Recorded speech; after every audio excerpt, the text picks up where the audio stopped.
Morning, everybody. How y'all doing out there? From time to time, things pop in my spirit. So this morning, we're gonna be talking about music, music. One of my favorite songs that I listen to that doesn't have anything to do with gospel is a song by the OJ's and around. It's called "I Love Music" because I do love music.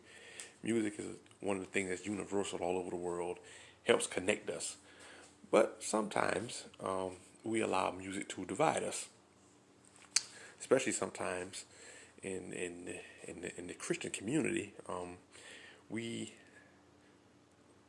have a tendency to take music and kind of separate it. Let me just offer this: music is connected. All music is connected. Gospel, hip hop, jazz, blues, R&B, funk, rap. No matter how you try to slice it, all this music is connected.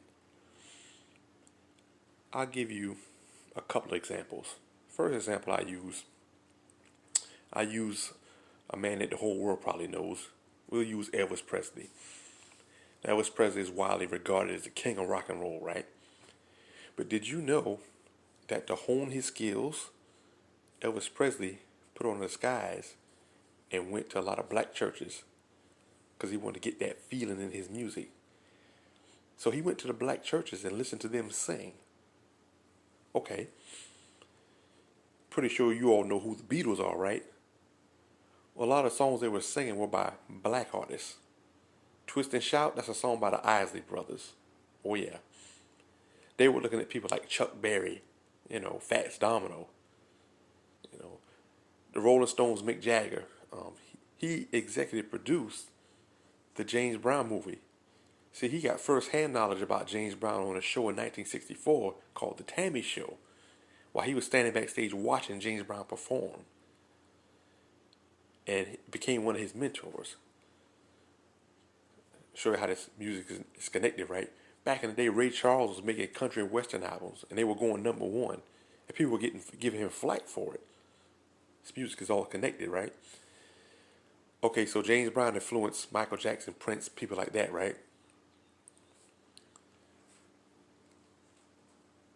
So Michael Jackson, who was influenced by all these artists, Jackie Wilson, stuff like people like that, the greats.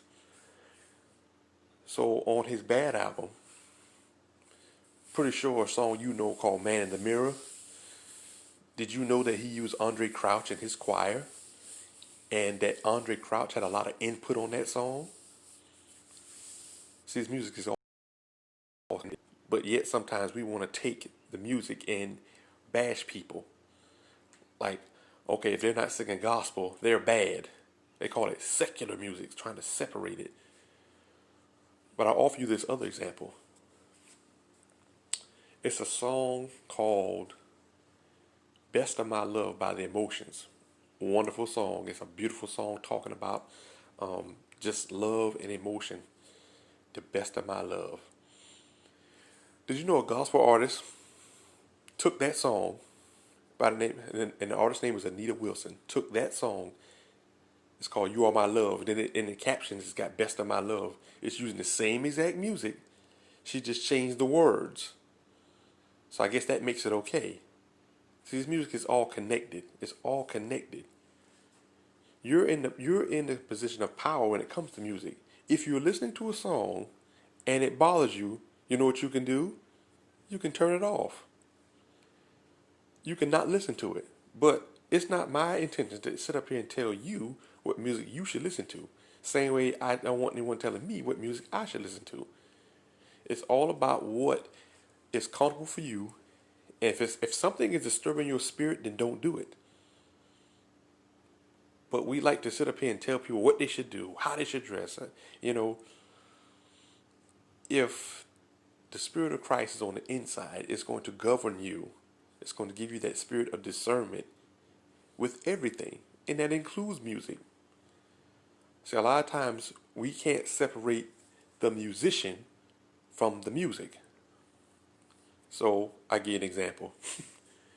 Now, it's not real popular to say R. Kelly's name right now. But the fact remains, he made some great music. But if you go around listening to R. Kelly, people are going to look at you funny. You shouldn't be listening to R. Kelly. He's this, he's that.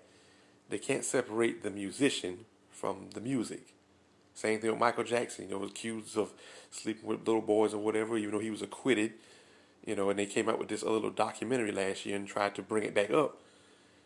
If you put on Michael Jackson, someone will say, hey, you shouldn't be listening to that, because they can't separate the musician from the music. But I will say, a lot of times we follow celebrities and musicians and we like their values.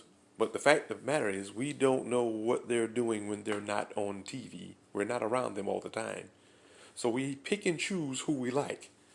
If we like this person because they're singing a song that makes us feel good, sometimes if you like somebody, you'll turn a blind eye to what they do. You're like, well, I just like the music.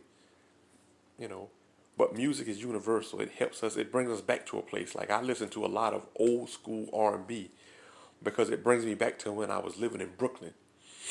Some songs bring me back to when I was when I lived in good old Estill, South Carolina. What's up, Estill? I'm giving y'all a shout out. I love Estill. Love Brooklyn. Brooklyn is my original hometown, and Estill is my second hometown. I like to say that I was born and raised in the streets of Brooklyn, but I came of age in the streets of Estill, South Carolina, and surrounding areas. So I always got a place in my heart for Estill, South Carolina. Love Estill, South Carolina. Love them. Love Brooklyn. And certain songs bring you back to a place. It takes you to a place. Sometimes it takes you to a place you shouldn't be. So sometimes it's not always wise to, I'm going to listen to this song knowing it's going to bring me back to this place and I get out of where God has me.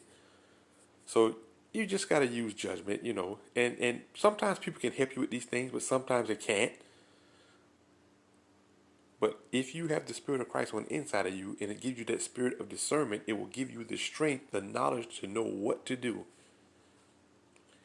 And it's always good to talk to someone that you know you can trust, that you can be very candid with, that can give you the right answer.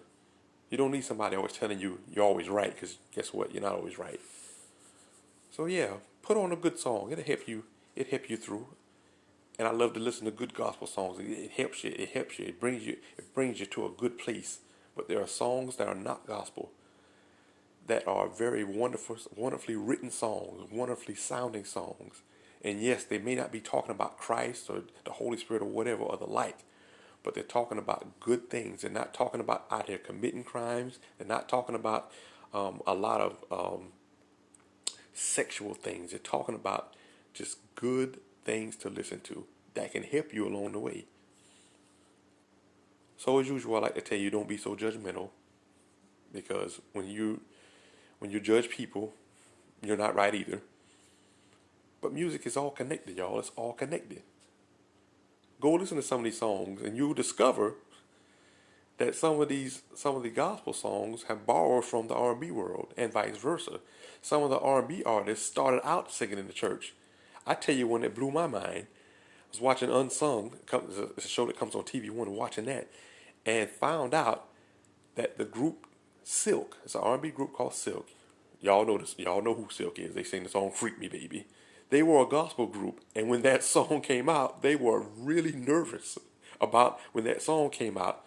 But when it became a hit, they were still nervous about it, but it became a hit.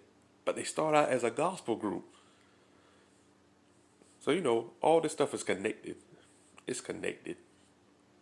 So don't be so down on the music.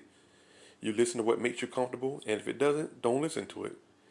Sometimes, y'all, things are really that simple. We make things complicated because, we get a little older, we get a little educated, and, sometimes that cloud our common sense. Use your common sense, Be in control, As I said before, in the Garden of Eden, God created Adam and gave him dominion over everything. Look it up for yourself. Read the Bible. It's right there in Genesis. He gave him dominion over everything. Adam named all the animals. So if God gives us that kind of dominion, that kind of control, then why then do we let something that's inanimate, that can't touch us or hurt us, we let something control us like that? You can take control. You can turn it off. You cannot listen to it. If someone else listens to it and it bothers you, you can remove yourself from the situation. But all the time we try to tell people what to do, sometimes it doesn't work out that way. But anyway, just thought I'd drop that in your spirit today. Y'all have a blessed day out there. Be safe and love on one another. And let's come together in unity.